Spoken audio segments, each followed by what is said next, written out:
بسم اللہ الرحمن الرحیم اللہ کے نام سے جو رحمان اور رحیم ہے۔ وَلَقَدْ يَسَّرْنَا الْقُرْآنَ لِلذِّكْرِ فَهَلْ مِن مُدَّكِرٍ۔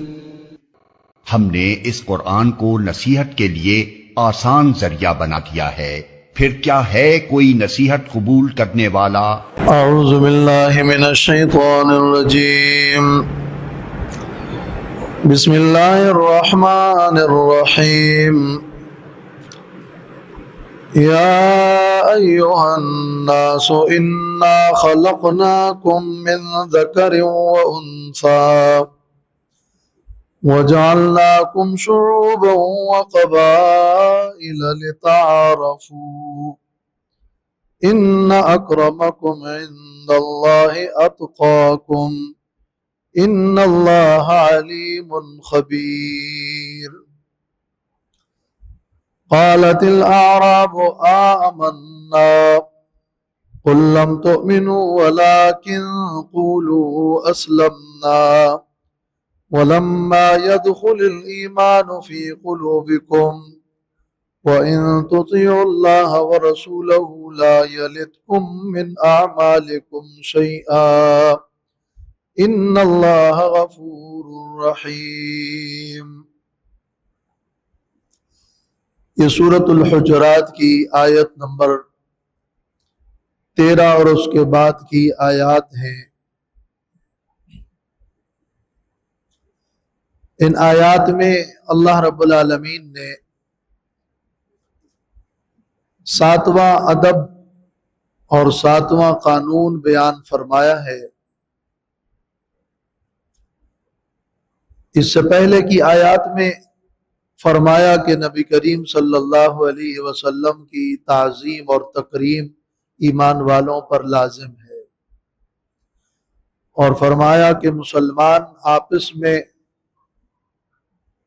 اخوت سے رہے اور صلح سے رہیں، اور فرمایا کہ معاشرتی خرابیوں سے بچیں، غیبت اور طعن و تشنیع اور بدگمانی اور عیب جوئی جیسی بیماریوں سے معاشرہ خراب ہوتا ہے۔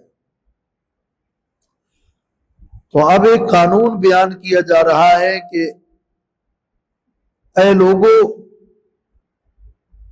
ہم نے تمہیں ایک مرد عورت سے پیدا کیا ہے اور تمہارے خاندان اور قبیلے اور قومیں بنائی ہیں، لیکن اللہ کے ہاں مقام فضیلت اور مدار شرافت وہ تقوی ہے۔ یہ ذات پات، یہ خاندان، یہ قومیں، یہ قبیلے، یہ صرف ایک تعارف ہے، لہذا صرف معاشرتی خرابیاں اس سے ہی نہیں بچنا، بلکہ عالمی طور پر فساد سے بچنا ہے۔ یہ گویا اس سے بھی ایک درجے کا بڑا ادب ہے۔ معاشرے میں فساد پیدا ہوتا ہے، اس کی وجہ یہ بنتی ہے کہ وہ غیبتیں ہو رہی ہیں، بدگمانیاں ہو رہی ہے، عیب جوئی ہے، ایک دوسرے کا مذاق اڑانا ہے۔ لیکن عالمی سطح پر جو فساد برپا ہوتا ہے، اس کی ایک وجہ یہ کہ لوگ نسل پرست یا وطن پرست یا رنگ پرست بن چکے ہیں، اور انہوں نے اپنی قوم، اپنی نسب اور اپنے رنگ، اپنے جغرافیہ، اس کو مدار فضیلت اور شرافت بنا دیا اور اسی کی بنیاد پر لڑائی شروع کر دی۔ یہ عالمی فساد ہے۔ چنانچہ عالم کے اندر رنگوں کی بنیاد پر اور نسب کی بنیاد پر فسادات بھی ہوئے ہیں، اور لوگوں نے تکبر بھی کیا۔ کتنے گورے ہیں جنہوں نے سیاہ فام کو حقیر سمجھا اور ان کے ساتھ جنگیں ہوئی اسی بنیاد پہ، اور برہمن نے شودر کو ذلیل کیا. یہودیوں میں نسلی عصبیت معروف ہے، تو یہودی ہو یا ہندو ہو یا نصرانی اور امریکہ اور افریقہ والے ہوں، لیکن وہ ایک ذات کو، ایک رنگ کو، ایک نسل کو ذلیل اور عاجز سمجھ کر ان کو اپنے لیے روا رکھتے ہیں کہ ان کی عزتوں کو پامال کیا جائے اور انہیں ذلیل کیا جائے. تو عالمی سطح پر پورے عالم کے انسان وہ تو ایک مرد عورت سے ہی بنے ہیں. تو اللہ تعالیٰ نے فرمایا کہ یا ایھا الناس، اے لوگو، انا خلقناکم من ذکر و انثی، ہم نے تمہیں پیدا کیا ہے ایک مرد و عورت سے. سب کے باپ جد امجد آدم علیہ السلام، سب کی ماں حوا علیہ السلام.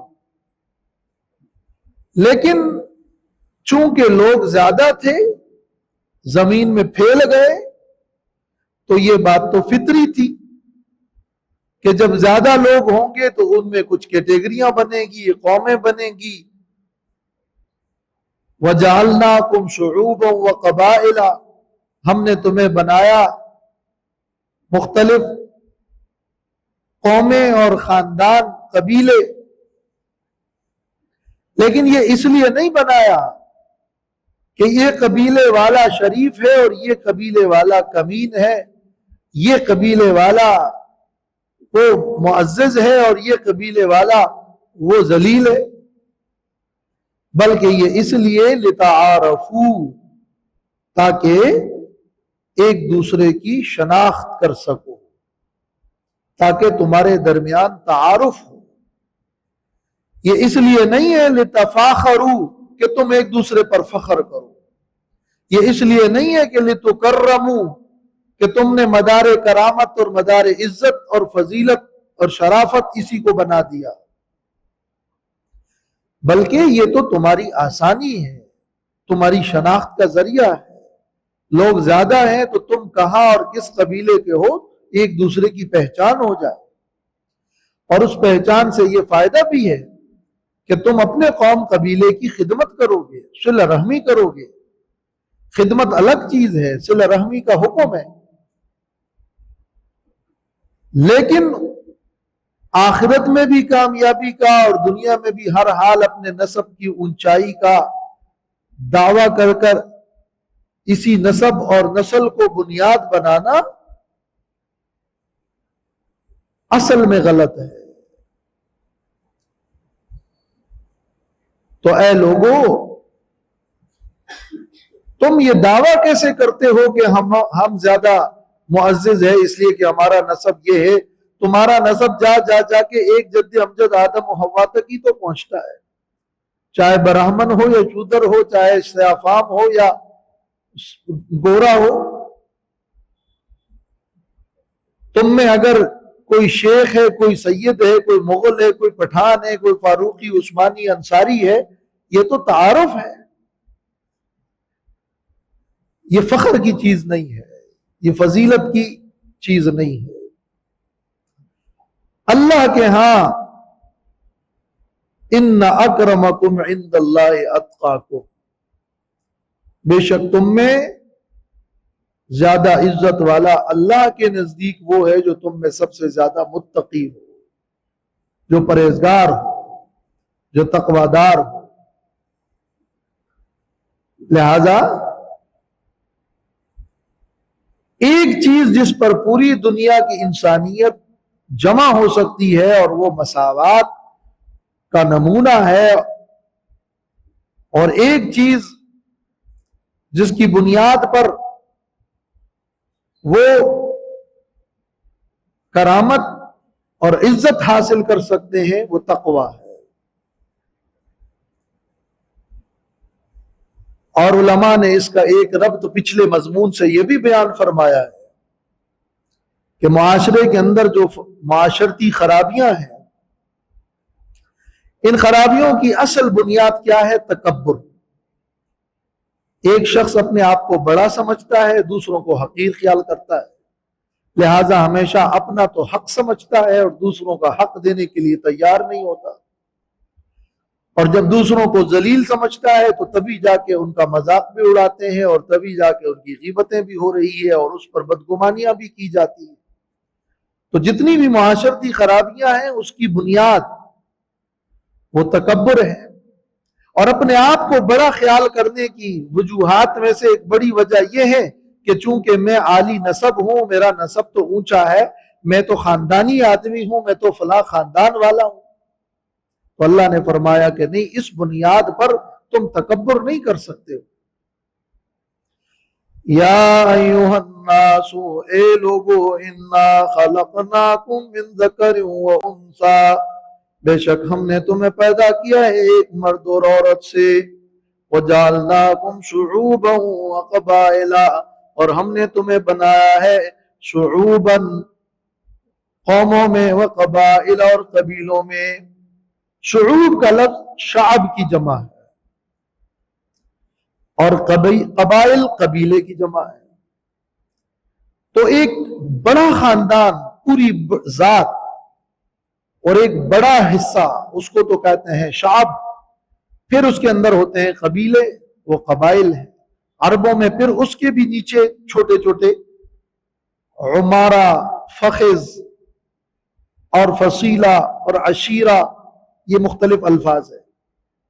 وَفَصِيلَتِهِ الَّتِي تُؤْوِيهِ، قرآن میں فصیلہ کا لفظ بھی ہے۔ تو شعبے، شعب، قبیلے اور فصیلے اور عشیرے، سب سے چھوٹا عشیرہ ہوتا ہے۔ یہ مختلف الفاظ ہیں جو مختلف قوموں اور ذاتوں اور خاندانوں کی تقسیم ہے۔ تو بعض کہتے ہیں عربوں کے اندر قبائل تھے اور عجموں کے اندر شعب ہے، اور بنی اسرائیل میں اسباط، مختلف اقوام ہیں، اسباط، سبط۔ لیکن یہ اس لیے ہے لتعارفوا، تاکہ تم آپس میں شناخت کر سکو۔ ان اکرمکم عند اللہ اتقاکم، بے شک تم میں سب سے زیادہ عزت والا اللہ کے نزدیک وہ ہے جو تم میں سب سے زیادہ پرہیزگار ہو۔ اور بخاری شریف کی حدیث میں ہے کہ نبی کریم صلی اللہ علیہ وسلم سے پوچھا گیا کہ من اکرم الناس، سب سے زیادہ عزت والا کون ہے؟ تو آپ نے فرمایا کہ اتقاہم، جو ان میں سب سے زیادہ متقی ہو۔ آپ نے فرمایا ہے کہ ان اللہ لا ينظر الى صورکم واموالکم، اللہ تمہاری صورتوں کو اور مالوں کو نہیں دیکھتا، بلکہ اللہ دیکھتا ہے تمہاری اعمال کو، تمہارے دلوں کو۔ عبداللہ ابن عباس رضی اللہ تعالی عنہما فرماتے ہیں کہ قرآن مجید کی بعض آیات، 3 آیات پر لوگوں نے عمل چھوڑ دیا ہے، ان میں سے ایک آیت یہ ہے۔ لوگ اس نسب پر فخر کرتے ہیں، ان اللہ علیم خبیر، بے شک اللہ علم والا ہے، خبردار ہے، بے شک اللہ علم والا ہے، خبردار ہے۔ علیم، واللہ تمہارے باطن کو بھی جانتا ہے۔ ظاہر میں تو تم مؤدب بن بھی جاؤ، تم نے ادب اختیار کیا، لیکن تمہارا اندرونی ادب کیسا ہے، کیا واقعتاً تم اندر سے با ادب ہو یا نہیں، یہ اللہ جانتا ہے۔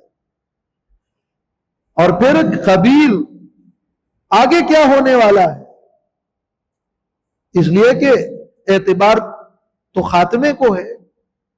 آج اگر تم متقی پرہیزگار ہو تو آگے تم کیا ہو، یہ اللہ ہی جانتا ہے۔ اور پھر یہ تو ایک غیر اختیاری چیز ہے کہ کون کس نسب میں پیدا ہوا ہے، تو میں تو تقوی اختیار کر کے، کسب کر کے، اعمال بجا لا کر اپنے اختیار سے اللہ کے ہاں ایک مقام حاصل کرنا ہے، ایسا تو نہیں ہے کہ کوئی جہاں بھی پیدا ہوا تو بس وہ اللہ کے قریب ہو گیا اور ایک غیر اختیاری طور پر کوئی جنتی اور مقرب بن گیا۔ یہ وہ راستہ ہے اسلام کا کہ دریرہ فلاں ابن فلاں چیزیں نیست، اس راستے میں فلاں ابن فلاں کچھ نہیں۔ قالت الاعراب آمنا قل لم تؤمنوا ولكن قولوا اسلمنا۔ مدینہ میں بنو اسد قبیلے کے کچھ لوگ قحط سالی کے زمانے میں آئے اور کہنے لگے کہ ہم ایمان لائے ہیں، اور ساتھ میں یہ بھی فخر کر رہے تھے کہ ہم وہ لوگ ہیں کہ آپ سے ہم لڑے نہیں ہیں اور ہم ایمان لے کر آ گئے، اور اپنے اسلام اور ایمان لانے کی باتیں ایسے کر رہے تھے کہ گویا وہ احسان جتلاتے ہیں، حالانکہ اندر حقیقی معنوں میں یا تو وہ منافق تھے یا انتہائی کمزور مومن تھے، اور عمل ان کا کچھ نہیں۔ عمل کے اعتبار سے انہوں نے اپنا قحط کے دور میں جو ساز و سامان ان کے پاس کھانے پینے کی چیزیں تھیں وہ مہنگے داموں فروخت کرنی شروع کر دی، تو عمل کے اعتبار سے تو وہ یہ کر رہے تھے اور دعوے اور احسان جتلا کر کہتے تھے کہ ہم تو ایمان لائے ہیں۔ اللہ تعالیٰ نے فرمایا کہ قالت الاعراب، یہ دیہاتی لوگ آ کر کہتے ہیں آمنا کہ ہم ایمان لائے ہیں۔ قل لم تؤمنوا، کہہ دیجئے کہ تم ایمان نہیں لائے ہو، ولیکن قولوا اسلمنا، بلکہ تم یہ کہو کہ ہم تو تابع ہو گئے۔ ظاہری طور پر تو ہم نے تابعداری شو کر دی، لیکن حقیقی معنوں میں ہمارے اندر ایمان نہیں ہے۔ وَلَمَّا يَدْخُلِ الْإِيمَانُ فِي قُلُوبِكُمْ، اور اب تک ایمان تمہارے دلوں میں داخل نہیں ہوا۔ تم یہ مت کہو کہ ہم مومن ہیں، کون سا ایمان اور تصدیق؟ ایمان تو تمہارے دلوں کے اندر جاگزی نہیں ہوا، بلکہ تم تو ظاہراً تابع بننے کا دعویٰ کر کے پیش کر رہے ہو۔ یہ تو حقیقی ایمان نہیں ہے۔ حقیقی ایمان تو یہ ہے کہ دل میں تم تصدیق کر لو اور اس پر پھر اتنا تمہارا یقین ہو کہ تم محض دعوے نہ کرو، بلکہ وہ یقین تمہارے دلوں کے اندر مضبوط ہو چکا ہو۔ بعض مفسرین کہتے ہیں کہ یہ منافقین تھے، ایمان سرے سے دل میں آیا ہی نہیں تھا۔ تفسیر بدائع اور تفسیر میں امام ابن قیم فرماتے ہیں کہ یہ منافقین نہیں تھے، لیکن انتہائی نئے اور کمزور مومن تھے، تو ایمان لانے کے ساتھ ساتھ ہی دعوے شروع کر دیے۔ تو اللہ تعالیٰ نے فرمایا کہ ابھی تک تمہارے دلوں میں ایمان داخل نہیں ہوا ہے، یعنی تم نے ابھی ایمان کا مزہ چکھا نہیں ہے اور ایمان تمہارے دلوں میں راسخ نہیں ہوا ہے، لہذا تم یہ دعویٰ مت کرو کہ آمنا ہم ایمان لائے۔ یہ تو تم اگر منافق ہو تو تم جھوٹ بولتے ہو۔ ایمان تو دلی تصدیق کا نام ہے، وہ تو ہے نہیں، یا ایمان تو اندرونی یقین اور پختگی کا نام ہے، اور ابھی تو پختگی ہوئی نہیں ہے، اور یہ تو تم دھوکہ دے رہے ہو تاکہ ہم ایمان کا دعویٰ کر کے مسلمانوں کے کئی فوائد حاصل کر سکیں۔ تو تمہارا مقصد تو مفاد حاصل کرنا ہے۔ ایمان تو یہ ہے کہ ہر طرح کے مفادات سے ماورا ہو کر دل کے اندر ایک یقین ہو، صرف فقط دعویٰ نہ ہو۔ اس آیت میں ایک لفظ آمنا ہے اور ایک اسلمنا ہے، ایک ایمان ہے اور ایک اسلام ہے۔ ایمان کا لفظی معنی تو ہے یقین کرنا، تصدیق، اور اسلام کا لفظی معنی ہے تابع بننا، انقیاد اور تابعداری۔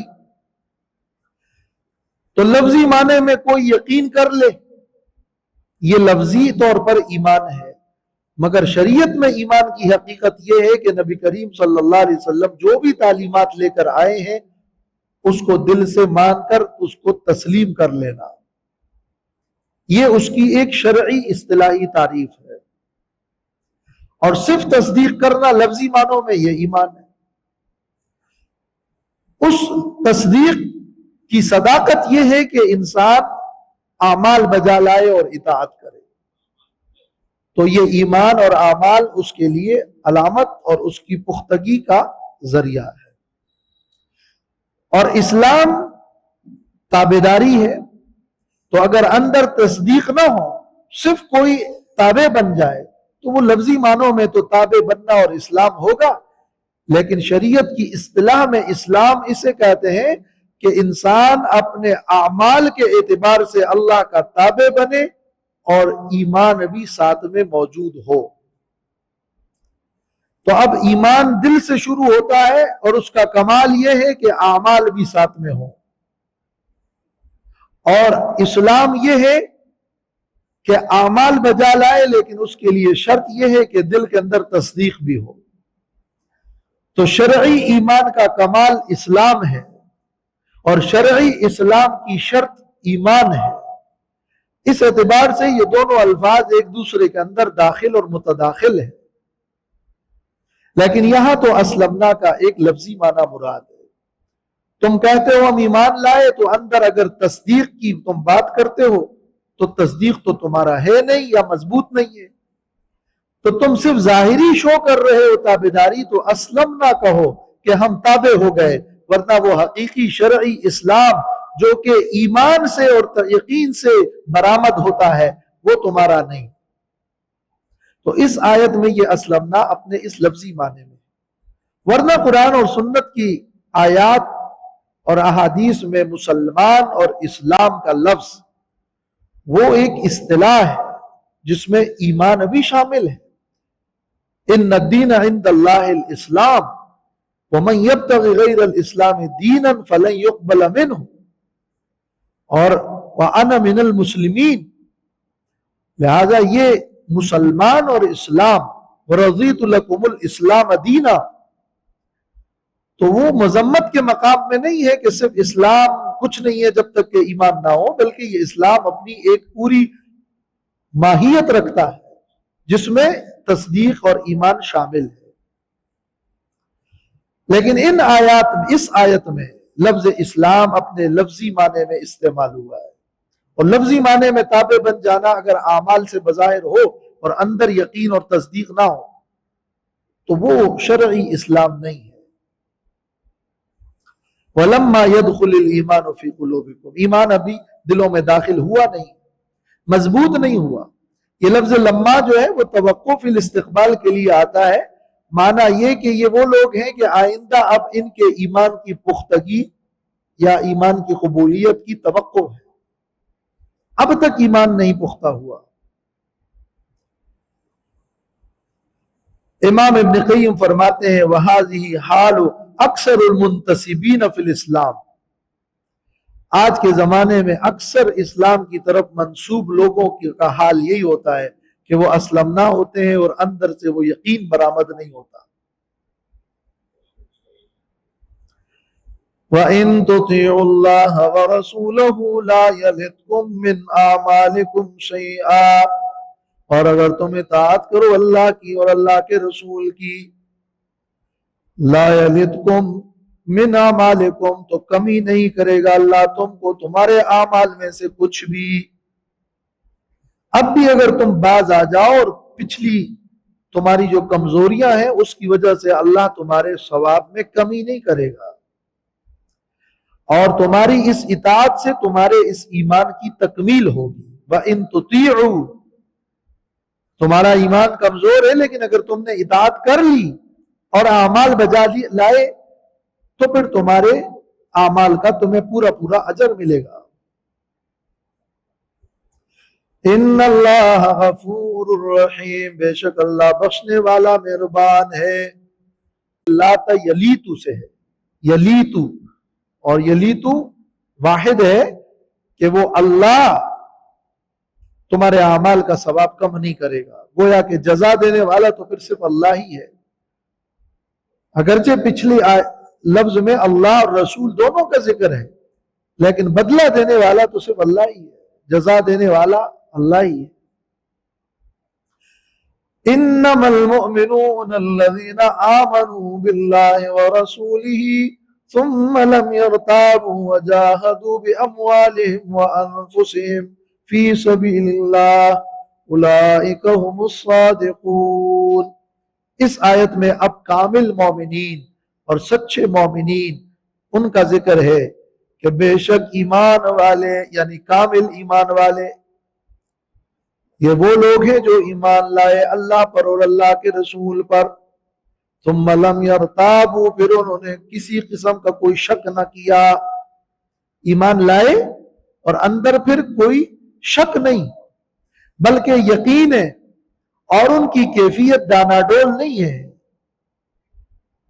اور ہر وقت اور ہر حال میں چاہے مشکل ہو مگر وہ اپنی اس ایمان باللہ اور رسول کی کیفیت پر قائم ہو۔